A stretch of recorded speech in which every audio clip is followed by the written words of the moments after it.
We want to welcome a guest to Broadcast House now who is running for governor here in the state of Michigan, a Republican. Tom Leonard, you were the House Speaker in Michigan for years, and you left the legislature about 7 years ago. Share some more about your background with us before we dive into the issues, please. Yeah, so, a prosecutor in Flint, as you mentioned, a former Speaker of the House. I was President Trump's U.S. Attorney nominee for the Western District of Michigan. And since then, I've been a partner at the Plunkett Cooney Law Firm here in Southeast Michigan. But most importantly, a father. And when people ask me why I'm doing this, it's three simple reasons. Hannah, Thomas, and Danny. That's my 8-year-old, my 5-year-old, and my 1-year-old. Okay. You're from the DeWitt area, which is near Lansing. Yes. You know a lot about what happens in Lansing. I know you're also very active on the national level. What can you tell us issues-wise that you see? Is it manufacturing? Is it our economy? What are some of the things that are top of mind for you? Well, there are several, but when you look at the state of our state right now, Simon, I mean, the first 2 decades of this century, Michigan was 49th out of 50 for population growth. The only state that we beat was West Virginia. Right now, we are 49 out of 50 for unemployment. We are bottom 10 for income growth. Less than 40% of our children statewide, third graders, can read at a proficient level. So we have a lot of issues facing the state, and my number one priority is to make Michigan a growth state again, and we've got to focus on several issues. Now, for me personally, affordability is a big one. You look at the top 10 growth states across the country, 5 of those states have no income tax. We need income tax reform in the state, and we need to phase it out. Second, third grade reading. As I mentioned, less than 40% of our third graders can read at a proficient level. That is the foundation of our education system. We need to do something with third grade reading, but also a really big issue for me, and it was back when I was House Speaker and even as a prosecutor, mental health reform. Did you know that 20% of the citizens in this state suffer from some type of mental health issue, and half of them are not getting the treatment that they need? We've got a lot of issues facing this state, and if we're going to be a growth state again, we've got to start addressing them. You know, you mentioned education. How do you specifically address that on that front to improve those reading rates? Right. Look no further than the Mississippi miracle. So Mississippi, one of the poorest states in the country, 10 years ago, they were 49 out of 50 for third grade reading. They passed the right reforms, and this past year, they found themselves in the top 10. So what did they do? Number one, early assessment. So they made certain that every child, kindergarten, first, second, and third grade, received 3 assessments per year. And if a child was falling behind, they immediately had targeted support for them. So they made certain that there were literacy tutors in the classroom to assist these teachers and get these children the help that they need. But you know what? They also made the bold step of saying, we can no longer pass a child along if they can't read at a proficient level. I mean, they learn to read the first 3 years, and then they read to learn going there forward. So you can't take a child who's not proficient and move them to the 4th grade. You've got to hold them back if they're not reading proficiently, but most importantly, you have to empower parents. They have to be part of this process. There has to be communication. There has to be resources available. We've got to make certain that parents are part of this process if we're going to address this third grade reading crisis. Let's talk about manufacturing jobs and making products here in Michigan. What would you do to support our auto industry and other manufacturing jobs? So, number one, bring back right to work. I mean, Michigan was middle pack for unemployment a couple years ago until right to work was repealed. Now we're 49 out of 50. There are manufacturers across the nation that won't even look at Michigan if we're not a right to work state. That's a big one. But second, we've got to look at skilled trades as well. I mean, we just discussed education in school choice. School choice should also apply to curriculum. So you take a junior or a senior. Why in the world would we force them to take another foreign language or force them to take some class that they may not use if they want to go into a skilled trade? If there's a local community college or there's a local trade school available for them to go to, let them go and start being certified immediately. We've had, tragically, deadly mass shootings in this state. Oh, we've seen Michigan State, we've seen Oxford, even at the Rochester Hills splash pad. What would you do to address that issue?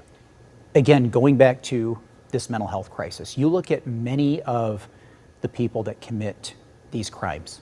Most of them have suffered from some type of mental health issue in their life. We have to address this crisis. Again, 20% of our state suffers from a mental health issue. Half of them are not getting treatment. That is a problem. We've got to focus on this mental health crisis facing the state. Okay, women's rights has been an important topic that a lot of people have paid close attention to. The voters have spoken on that. Where do you stand on that issue? So I'm an unrepentant pro-lifer. I always have been, but you just said it. The citizens spoke. 2 years ago, the citizens enshrined into the Constitution, an abortion protection into the Constitution. And I've said, even though that decision may have been different than the one that I chose, no governor is bigger than the state Constitution. The citizens spoke. The Constitution needs to be upheld. One of the candidates in this race happens to be a sheriff. When we talk about public safety issues, what is your view on that in terms of state police, fire, other things like that, and ensuring that our communities are as safe as possible? Well, number one, you mentioned the state police. You may have seen in the past couple of weeks, there was a vote of no confidence by 98.5% against the current state police colonel. So on day one, this state needs a new police colonel. Okay, state police colonel. But on the local and on the county level, you look at some of these staggering statistics. Did you know half of our prosecutors and half of our local police chiefs have said that they don't have enough staff to provide basic services? We've got to really focus on recruitment across this country. Florida did that. They provide bonuses. They provide incentives to recruit officers here. But most importantly, morale is down with these officers. As a former prosecutor, I can tell you it is a much different world today than it was nearly 20 years ago when I was a prosecutor. Morale is down with law enforcement across this state. We've got to have leadership in place that's going to boost morale.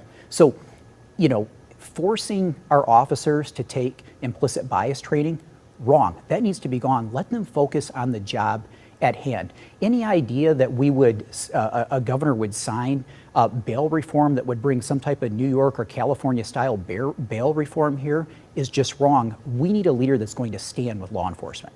Okay, and I know during your time in state government, you were in many situations where you're working with both sides. Yes. On various issues. It's no secret there is an amount of division in Lansing as we speak. How would you, as a chief executive of the state, address that in order to achieve things and move things forward, knowing that there's differing views? I would say look at my past results. I mean, when I was speaker, one of my top priorities was getting rid of driver responsibility fees here in the state of Michigan. It was a law that never should have been imposed. It had been on our books, I believe, for 15 years, and it created an environment where 350,000 drivers across the state and 75,000 of them in the city of Detroit could not legally obtain a driver's license. I went to battle for those drivers, and we passed that legislation nearly unanimously and got it done.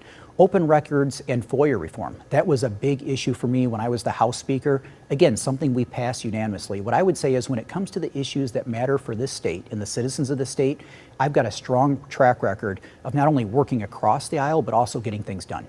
Okay, you touched on drivers, so I have to ask you about infrastructure and our roads. We have seen a lot of road work being done, but I'd like to hear your perspective on that. Has enough been done? Are we doing enough to fund that? Where do you fall on that issue? We don't have the right policies in place, okay? So for instance, Michigan is one of a handful of states that charges a sales tax on gasoline, and I believe we're the only state whose sales tax does not go to roads. So every year we collect nearly $1 billion at the pump that does not go to road improvement. We've got to fix that through tax reform. But secondly, local zoning. Right now, because of local zoning that's out there, as we mine aggregate, we are trucking it tens, if not, almost 100 miles across the state or from other states, and it's costing us $1 billion per year. We need local zoning reform to ensure that we're not spending $1 billion per year moving aggregate across the state when we don't have to. So there's $2 billion right there to improve our roads. Lastly, I want to ask you about what we started out with, your family, how you maybe spend your time away from politics. What would you like voters to know about you on a personal level, just so they have a better sense of who you are? I've told you I'm doing this for my 3 children, but I've also told my team we are going to take a positive approach as we go on with this campaign and as I'm the state's next governor. We're going to adopt the Dan Campbell approach.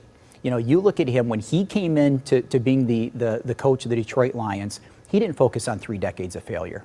He said, you know what, by assembling the right team, with a lot of hard work, a lot of grit, and with a positive vision, focus on solving problems, we're going to turn this team around. If Dan Campbell could turn the Detroit Lions around with the right vision, the right grit, the right tenacity, we can do it working as a team with the state with the right vision. Our Republican candidate for governor, Tom Leonard, thanks for coming to Broadcast House, Thank you. sharing your vision with us and with our audience. Appreciate it. Thank you so much for being here.